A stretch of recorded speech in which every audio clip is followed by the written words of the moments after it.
सूर्य विश्लेषण आपसे सर मैं चाहूंगी, ये जिलों में किस तरीके से आप देख रहे हैं संघ और सरकार को साथ, और इधर चाणक्य की हुंकार बिहार में। धन्यवाद विपनेश जी। पहले तो आपको और पूरे देश को भारत माता की जय, वंदे मातरम और हिंदू नववर्ष की हार्दिक शुभकामनाएं। आज चैत्र जो है नवरात्रि का प्रथम दिन है। सभी को भारत माता की जय और जय माता दी। देखिए, ऐसा है कि आपने कहा कि सरकार और संघ साथ साथ, तो मैं आपको बता दूं विपनेश जी, ये तो सदैव रहा।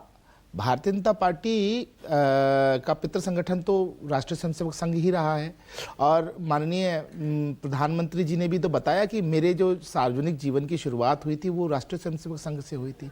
तो आप नाखून को और उंगली को अलग नहीं कर सकते, मांस और नाखून को। और रही बात जहाँ तक नागपुर से बिहार तक की है, तो जिस प्रकार से हरियाणा के अंदर, जिस प्रकार से महाराष्ट्र के अंदर एक निर्णायक भूमिका में राष्ट्रीय स्वयंसेवक संघ रहा, वही इस समय बिहार में भी होने जा रहा है। और भारतीय जनता पार्टी जो है वो 225 का जो टारगेट लेके चल रही है, मुझे ऐसा लगता है कि पूरा का पूरा एनडीए गठबंधन इस बार एक प्रचंड जीत लेके आएगा, क्योंकि इंडी गठबंधन इस समय में मेरे को ऐसा लगता है कि वो दिशाहीन हो चुका है।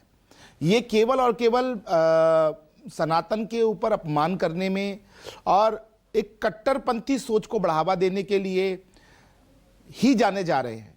और आज का जो मुसलमान है वो विकास के लिए हमेशा सोचता है।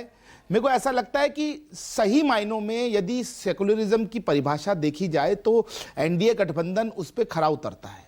और जैसा कि मैं देख रहा था, आरजेडी की जो प्रवक्ता हैं वो कह रही थी कि सारा नेतृत्व जो है वो उनके पास में है, लालू जी के पास में है और तेजस्वी जी के पास में है।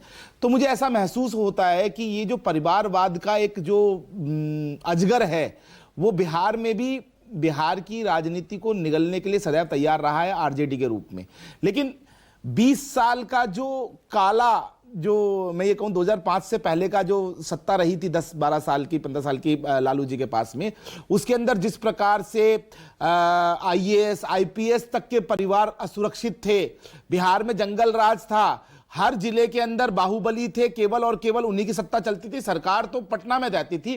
तो वो राज बिहार कभी नहीं चाहेगा दोबारा से। और अभी कांग्रेस की प्रवक्ता ने भ्रष्टाचार पे कहानी कही इंजीनियर के ऊपर, 20 सेकंड। हाँ। तो मुझे याद आ गया कि जो इनका अभी चुनाव हुआ था झारखंड में, उससे पहले एक एमपी है, उनके पास में 300 करोड़ रुपए निकला था, तो उसके ऊपर राहुल गांधी जी ने मुंह में दही जमा लिया था। क्यों?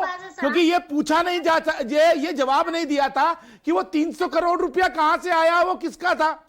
तो ये और उन सांसद की नजदीकियां जो है राहुल गांधी जी और प्रियंका वाड्रा जी के संग में जग जाहिर रही है। तो भ्रष्टाचार के ऊपर ज्ञान देना कांग्रेस का मुझे तो अच्छा